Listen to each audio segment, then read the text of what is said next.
हनुमान् श्रीपदो वायुपुत्रो रुद्रो नघोजरः अमृत्यवीरवीरश्च ग्रामवासो जनाश्रयः धनदो निर्गुणः शूरो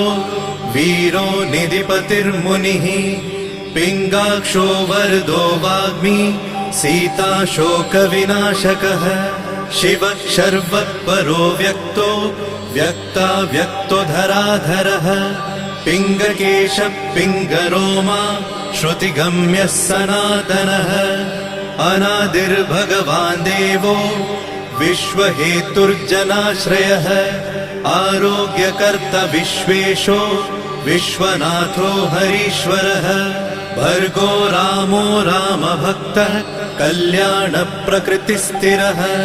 विश्वम्भरो विश्वमूर्तिर्विश्वरूपो